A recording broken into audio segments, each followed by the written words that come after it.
Season 4 of News Over Noise officially launches in January, but this conversation felt too timely to hold. Our guest is making headlines due to an active lawsuit, so we wanted to share this conversation early. Enjoy this preview of what's to come. In the fall of 2025, the Indiana Daily Student, one of the most respected student newspapers in the country, published a series of stories that didn't sit well with the university leadership. They covered topics like campus safety and administrative decisions. These weren't sensationalist pieces. They were solid, straightforward journalism, the kind of stories that hold public institutions accountable.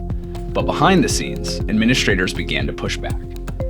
According to reporting by the Indianapolis Star and the Poynter Institute, leadership at Indiana University's media school began questioning how the student newsroom operated and what stories it chose to run.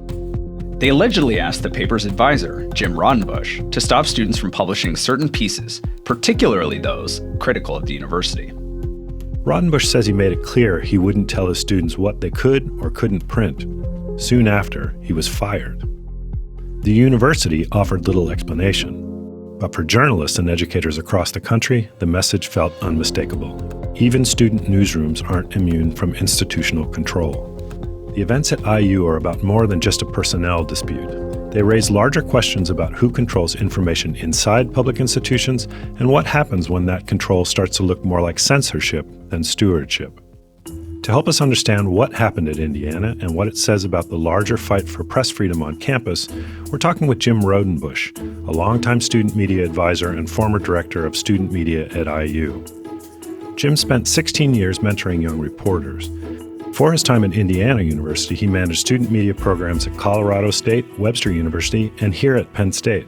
Jim Rodenbush, welcome to News Over Noise. Thank you very much for having me. Obviously, this case is at a time when there is a lot of discussion about the role of the free press and about the role of student media in a larger media ecosystem. And I just wanted to ask you some questions about the needs that, or the niche that student journalism serves at Indiana University and beyond. I would say specifically at Indiana University, you're looking at, student media outlets, not just the Indiana Daily Student, but also, Indiana University Student Television, WIUX Radio. Those are outlets that are filling a coverage need. Bloomington, Indiana is no different than a lot of, towns across the country that are seeing, declines in staffing at their local newspapers, changes to the structure of their local newspaper to where there are things that simply aren't being covered or aren't being covered like they used to because there aren't available reporters. And so you're seeing it everywhere that student media outlets are kind of, plugging that gap and providing, critical coverage to both not just the towns that they are in, but the campuses that they cover. And I think that's a huge void that they're currently filling. Jim, as a two-time alum of IU and a former staffer and a desk editor at the IDS, it's a real great honor to chat with you, unfortunately, under these circumstances. But to follow up what you were just getting to there about journalists kind of student journalists filling this role, especially in growing news deserts, can you talk a little bit about how you and your student journalists sort of thought about that, like the sort of editorial conversations that are happening related to how students might cover, Bloomington, broader Monroe County, Southwest Indiana, those sort of things, South Central Indiana. Is that something that's coming up, regularly as a sort of mission that the students are passionate about? Can you give us a little insight about what those conversations have been like? Yeah, I think within the last, 2-3 years, and I'm speaking specifically to the IDS, I think there has been a real focus on, not just coming to the IDS to practice these skills or to come to this learning lab, this training ground to be reporters, but the students have started to ask themselves, like, what does it mean to be in this role? And with that comes this increased focus on, okay, who are our audiences and how best can we serve these audiences? And, the real transition in thinking was, inherently you think that the student newspaper is covering the campus that it's on, but we had begun to notice really significant increases in our audience numbers and, our newspapers being picked up by people within the Bloomington community. And when you begin to pay attention to that and you begin to ask yourself, okay, what does that mean? And how can we better serve this new crop of audience that is coming our way? The students really jumped into the mission of, okay, how can we cover Bloomington in a way that is productive? And what you are seeing, if you take a deep dive into the IDS, is government reporting happening, schools and education being covered. The type of areas to where you're serving an audience and telling them what important things are going on in their community. It's been a really great transformation because it reflects, that these students are not just thinking about what they can gain from a student paper, but they're thinking about how they can serve at the same time. And it was really been a pleasure to be alongside of that for the last handful of years. It's interesting that, often when we discuss local news, we talk about how important it is for bringing home larger issues to places where people understand. They're the places they belong, where they feel a sense of community. And really, universities right now are at the front line of a whole lot of national things going on because of the attacks on universities, the visa denials to students, all of these policies that are really come home to roost in the local universities. How did your students go about covering those issues and bringing the kind of stories about local impact home to audiences? I don't know if there was any, real magic formula. You're at the student media level. You are, what I've said before is that you are as close to a professional newsroom setting without it being a professional newsroom setting. And I think it wasn't anything other than like, these are the important issues that are going on. Like, they didn't have to, think really hard about that because, as 18 to 22-year-olds, these are also issues that are impacting them directly. And so if you begin to think about it that way, it's not really that difficult to grasp onto the things that you should be covering. And again, I don't think there was any magical answer than just being aware of the world and the campus that was going on around them. One of the issues that's come up quite a bit in the controversy related to, the administration's decisions related to the IDS that affect you and the potential printing of the IDS, which at this time of recording has now subsequently been sort of rolled back, that they are going to allow printing of issues of the IDS moving forward. But a lot of the conversation sort of surrounding this idea that the cost of printing and that the audience has migrated primarily to the internet or digital spaces. I think there's a lot of things to discuss in that regard, but to some extent that's obviously true, right? We see that across the industry outside of student media, just in more professionalized media, that the cost of publishing and printing and the emphasis on digital. At your time in the IDS, or even more broadly in your career, how do you see the ways in which student media has responded to further migration among the audience to the internet and digital? What sort of strategies do you think are working in that regard? And it's a really important question at the student media level, because there is at least some, prevailing thought that students are still really attached to the print newspaper, right? And I know that the IDS, they receive some of that blowback when they have, in fact, fought for their paper, like the printed paper, not just recently, but a handful of times over the years. The IDS specifically made that transition to digital years ago. In conversations that I had with, administrators as things were unfolding, the IDS print publication has simply became one of many products that the IDS had to offer the community. The strategy, from the IDS side, and it really has evolved for them since 2017, 2018, really a trend, and I would say maybe even a couple of years before that, the real strategy was to be everywhere that your audience is. And you are still reaching people through the print product, and I will defend the need to have a visible print product, but you also are You have people that are reaching you through the desktop, through the phone, through whatever social media platform they may be engaged in. And you will find the IDS all over the place. And I think the strategy, the most simple strategy is to be aware of where your audience is and reach them, meet them where they are. And I think the IDS has done an excellent job of that.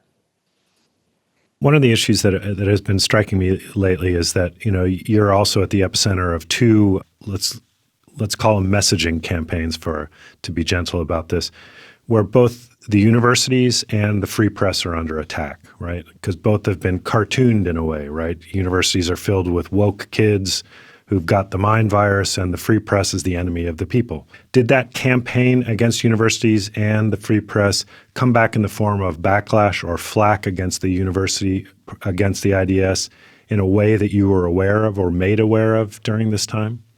Well, that's a good question. Maybe not in the moment. Do you recognize that certain things are happening?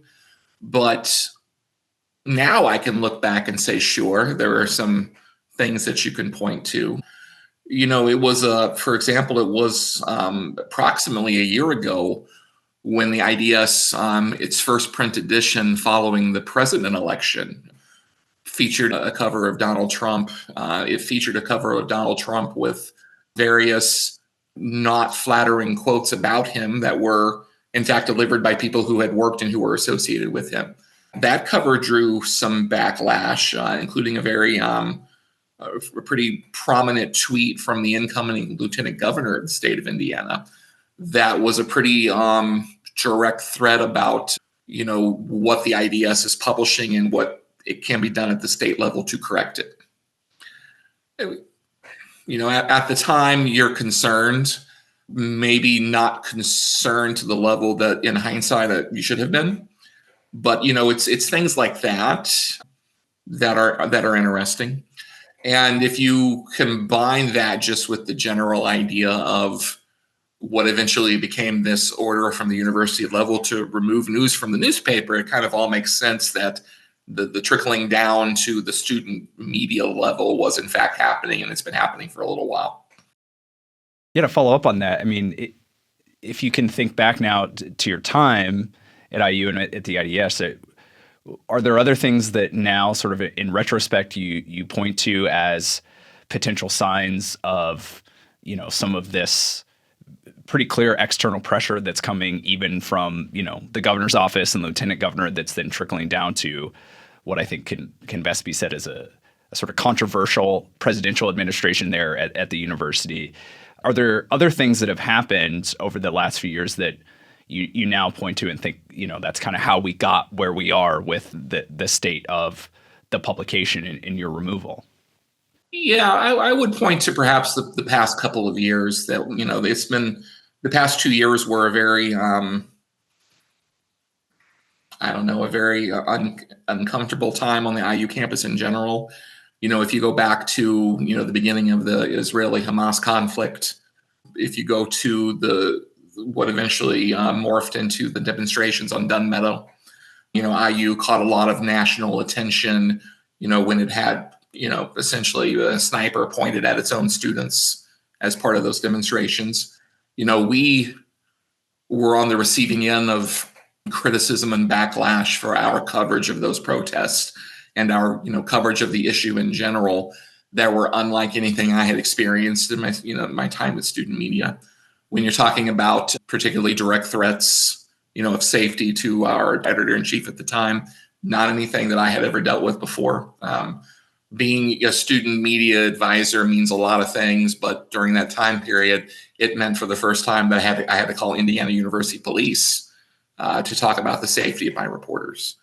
And that coincides with so much stuff that was happening at IU that, the transition during this, during the current, as you said, the current president and the current administration at the IU level really has coincided with things changing for the IDS. And again, in the moment, maybe you don't recognize such things because you're not thinking worst case scenario. But now it's kind of easy to see that the things that have happened to the IDS just kind of line up with the campus environment in general. This is a case where it kind of bumps up against the First Amendment to some degree, but it certainly has a lot to do with the power of economic coercion, right? I think there are 60 universities right now that after the Gaza protests that you mentioned are under investigation from the current administration in Washington for supposed anti-Semitism.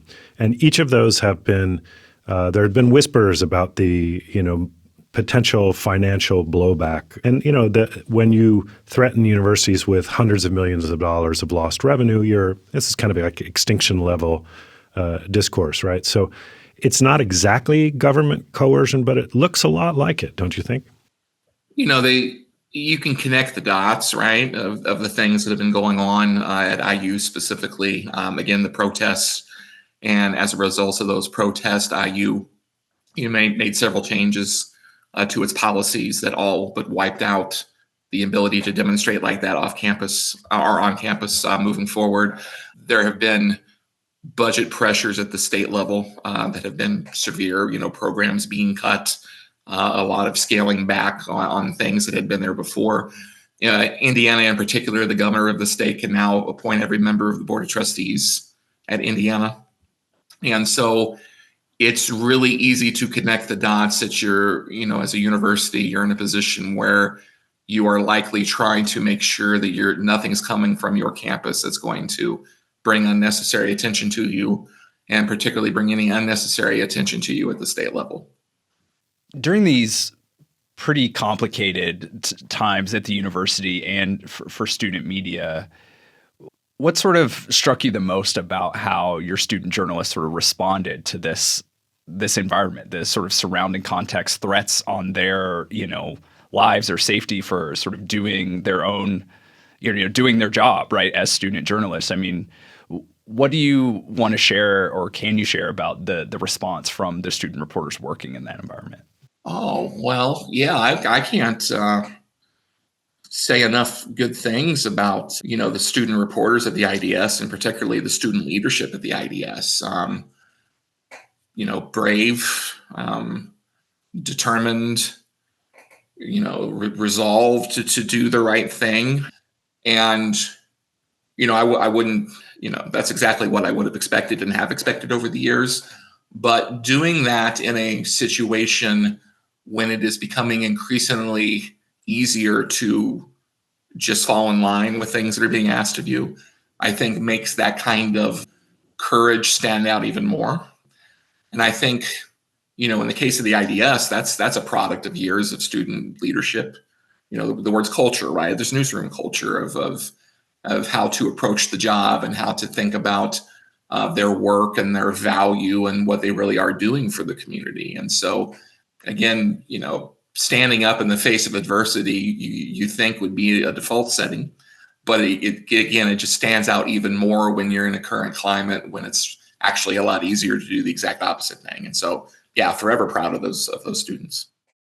Increasingly in the national media landscape, in the current political environment, there has been, I guess, what you could call a shift away from journalism towards something else, right? Something that might look a lot like public relations or strategic communication. So there's a kind of pressure from the powerful to move toward public relations that portrays itself as news. Is that something that you think that universities are particularly susceptible to, given the way that universities are so intent on strategic messaging to their community, to their alumni, et cetera? Yeah, absolutely. And again, I can speak specifically to my experience at IU, that there was a very visible de-emphasizing of journalism in favor of the broad term that I would use as communications. You're teaching people to deliver very plain messaging on events that are happening around actual, there is an investigative center that's located within the media school at IU. And so, that kind of thing is there, but it has become increasingly more difficult to not only, practice journalism within the confines of a university, but to get the kind of university, not just at the administrative level, but at the media school level, to get the kind of support that is really helpful in making sure that you're properly training journalists. And so this move away from journalism has been a handful of years. I've been at some other universities, and there's many that are still trying to do it the right way, but there are many that are struggling with this idea of what it means to practice journalism within a landscape of universities that are looking for everything except that coming from their student media products. And so, yeah, it's absolutely an issue. You just mentioned this, but you've worked in student media for a long time, including here at Penn State with the Daily Collegian. From your point of view, how has the position or the role of student media on college campuses changed in your career? Sort of when you're thinking about the evolution of student media within the college campus, what do you feel like has changed the most?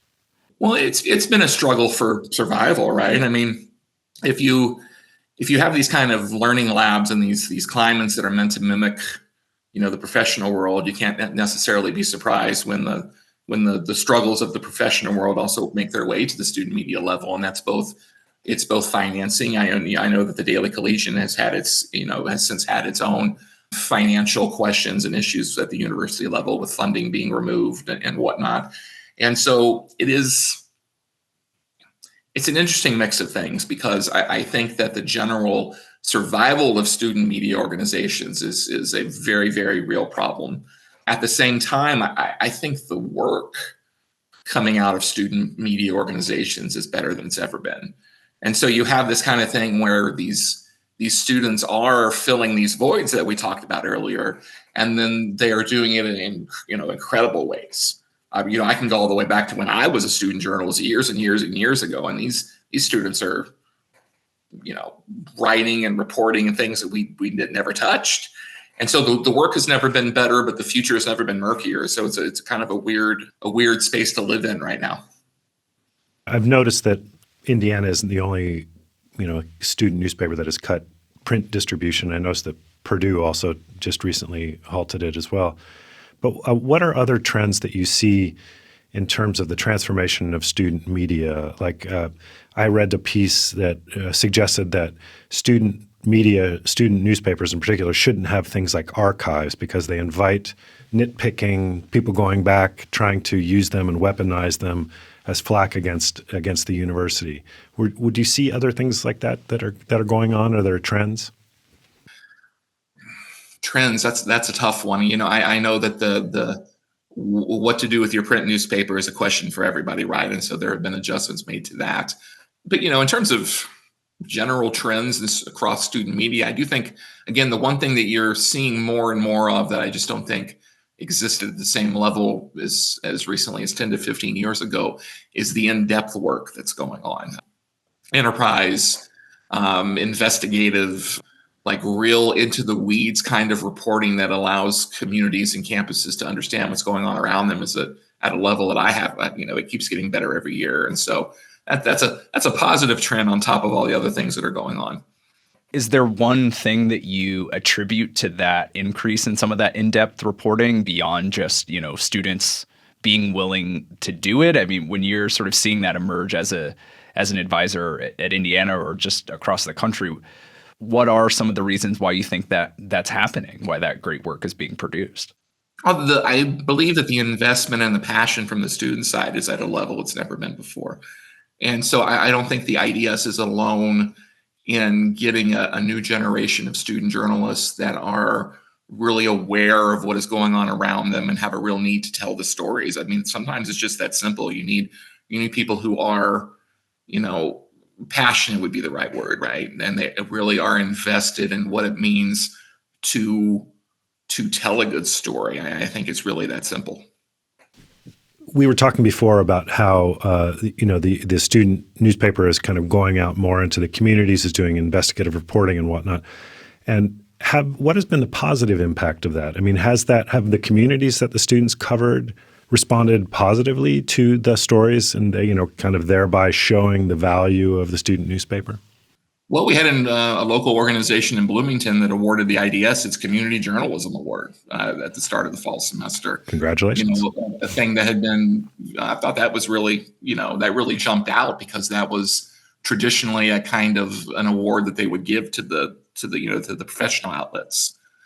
Our feedback, and it's really weird juggling between referring to the IDS as we and them at this point, but the IDS's feedback over the last handful of years has been overwhelmingly positive from the Bloomington community, to the point of where, a year ago when the announcement was made that the change in print frequency was going to go from weekly to once every couple of weeks, the response that we got from the community was, disappointment, was in encouragement for keeping some form of a print product going. And then our engagement and our audience numbers when it came to coverage from the community has skyrocketed, which that alone is a good measure of something working, is the fact that you have evidence that it's being read. And so the response from Bloomington has been great. But I believe Bloomington in general to be a really good news community, and a community that was wanting that kind of coverage. And so I think it's been a positive relationship.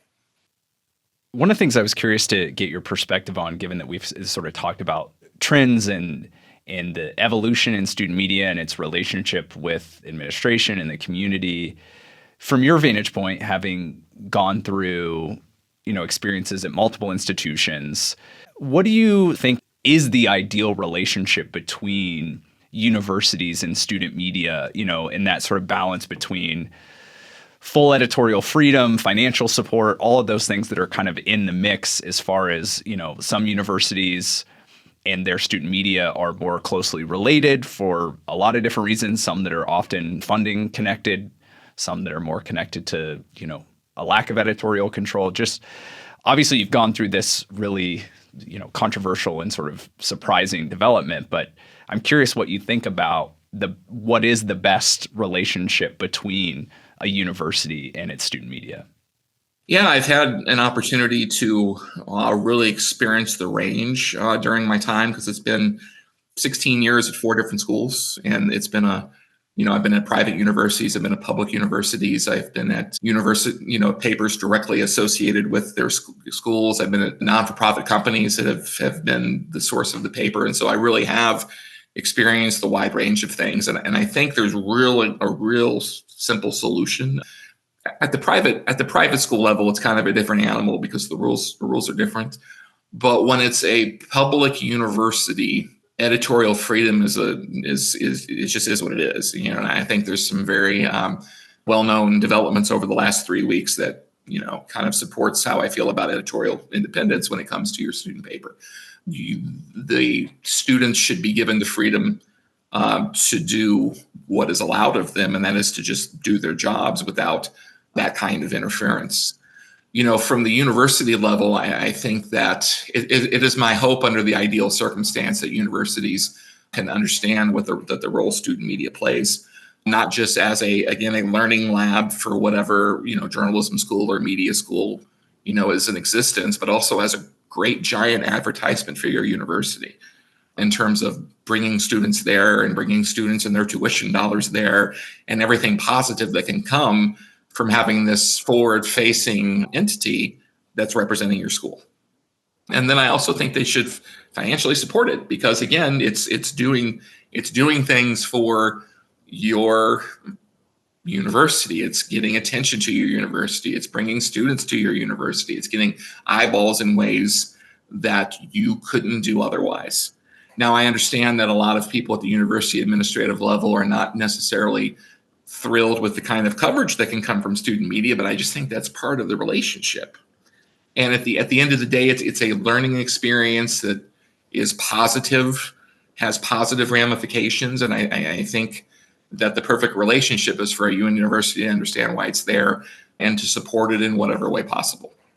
One of the other learning features is not just student reporters, but also news consumers, right? Mm-hmm. And demographically speaking, the data suggests that the 18 to 22 crowd is not a particularly news literate or reads much at all. So I was just wondering, how has the relationship of the student body changed owing to the blowback from the university? I mean, has the controversy made the IDS more central to the university and more pride in it from the young? I'm just hoping that there's a silver lining in terms of younger generation caring about news. I think so. I know last spring, it was the student government at IU that tried to provide student funding to the IDS in a way of where like this is an important institution that's struggling. This is how we can like we had student fee funding approved.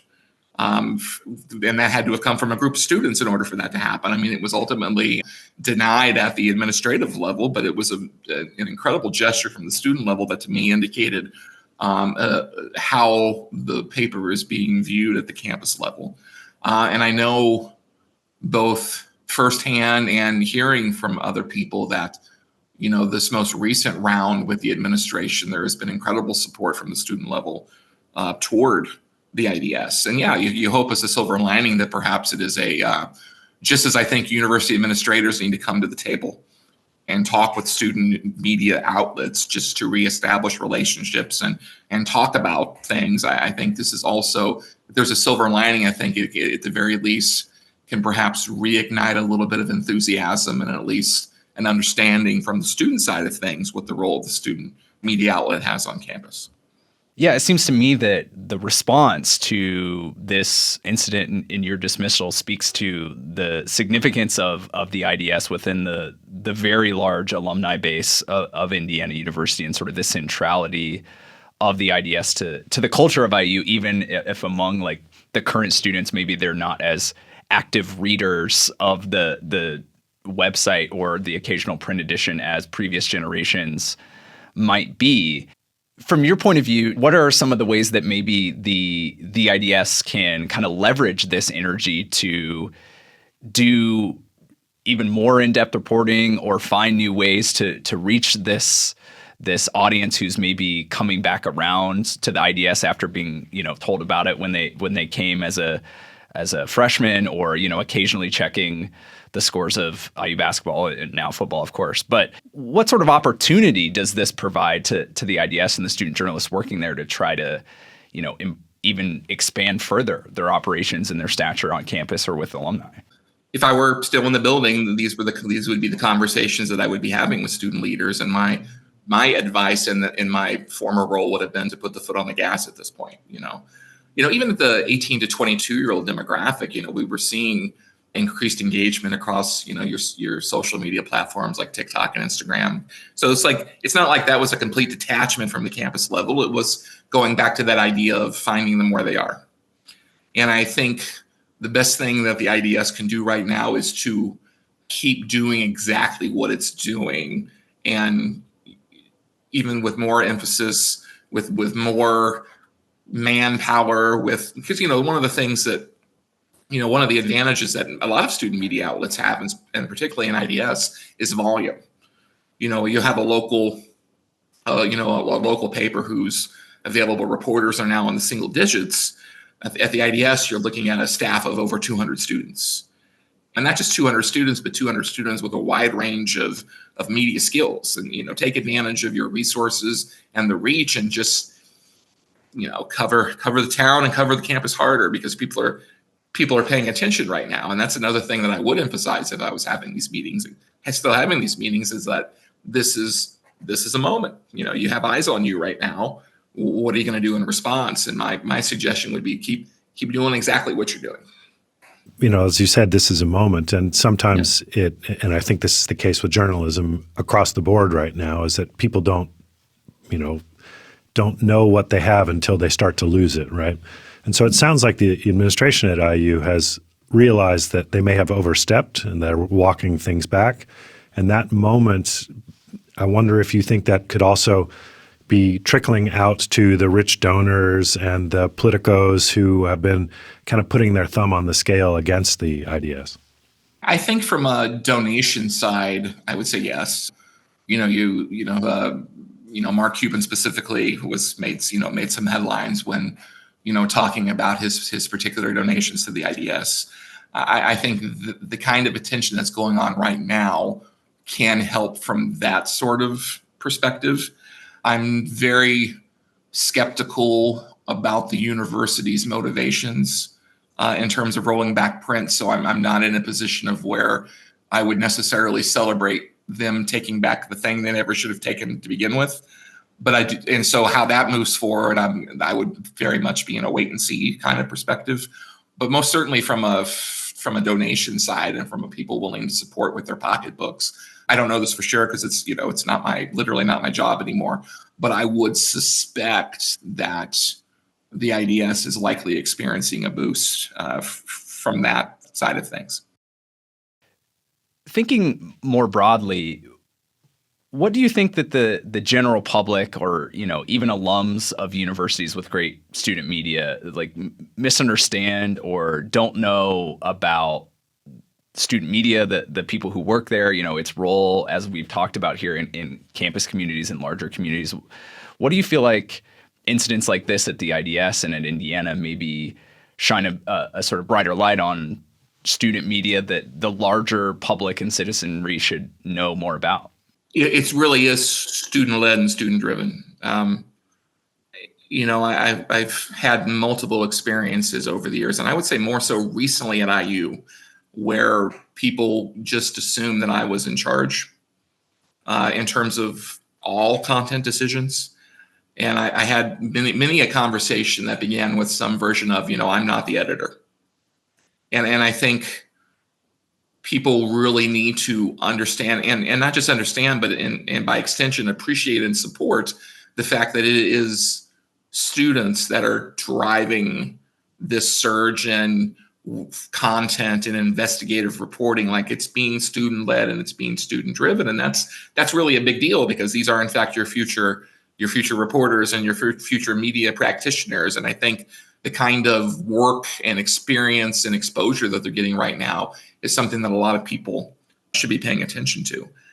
And then by extension, the role that directors or newsroom advisors or support staff have is something else that I think needs to really be paid attention to. Like, again, I have never made a content decision in all my time, and never wanted to, because editorial freedom and editorial independence is a very, very real thing. But at the same time, when you have those kind of conversations, then people who don't understand tend to go to the very opposite direction, and they think that you don't do anything at all. And I think, the understanding that this is a true learning lab environment where the responsibility is with the students, and people in my role are in fact serving as educators in this real world scenario. And the fact that it's beautiful chaos that's happening at every student media organization, I think that is something that needs to be understood and appreciated more. How have the other student media orgs at Indiana fared during this time? I think, they in a way they have benefited somewhat from the spotlight being on the IDS, and the spotlight is on the IDS because of the well-publicized financial issues and simply a longer history and a broader audience. But at the same time, the radio station and the television station are also doing the same work. And the TV station in particular has done wonderfully in kind of grabbing onto the same concepts of covering the campus and covering the community. Now, I would say that they might have done it a little more quietly because all of this attention has gone to the newspaper. But I think they're trying to do the exact same thing under the exact same circumstances, and should also be applauded as well. Tying some of these threads together, it seems to me that, and I guess I'm speaking as a former student journalist, so I have a clear perspective on this, but that the work that student journalists are doing in these communities, that is increasingly valued by people outside of the campus bubble, being done by students who are learning, but as you've talked about, are producing really impressive work, that kind of student journalists in some ways are a potential outlet to rebuild trust in journalism, right? Where if folks are encountering this as students at a younger age in any form, right, on TikTok, on the website, in a print form, that maybe student journalism can potentially fulfill an even bigger role as far as reestablishing some semblance of trust in news and institutions, because you're getting that kind of first wave of awareness and patterns of consumption in news with from your fellow students at an institution that you probably have some emotional connection to because you picked it as your university, right? What's your perspective on that? And not to go another level as far as speaking to the importance and significance and the need for student journalists, but how do you feel about that idea? I've had those conversations all the time. I had the director role, at the IDS, but I also taught reporting classes within the media school. And so a lot of the, people that were on the staff of the IDS were also students of mine in the classroom.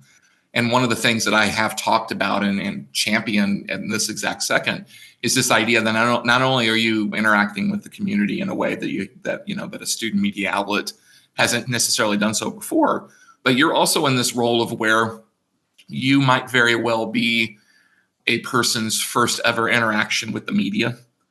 And, you're the first person that they've put their trust in to tell their story. And how that interaction goes and how that relationship goes can go a long way in determining how that one person who is a source of your story feels about the media in general.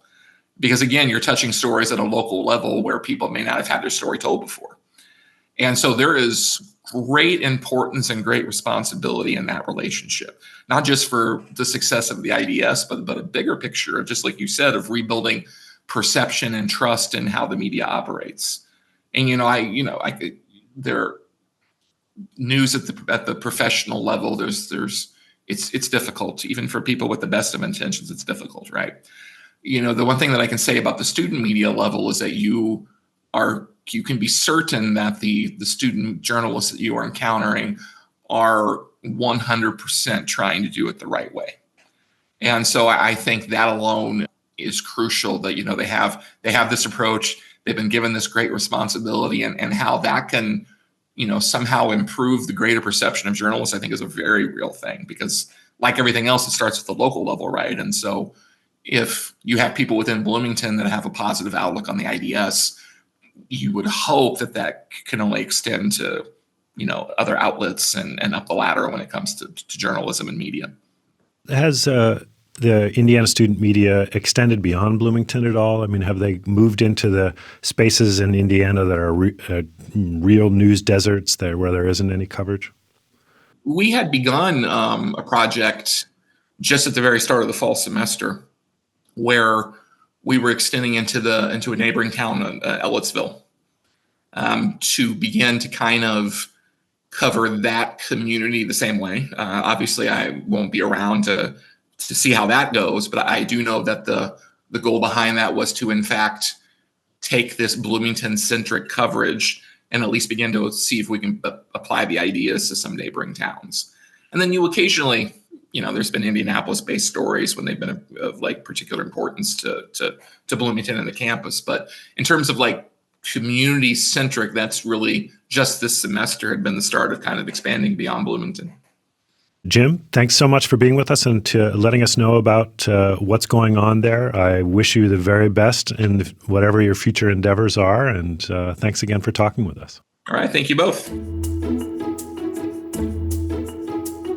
That was a really interesting conversation that touched on so many issues, and I just wondered, as a former reporter there and a former student there, what your feeling is.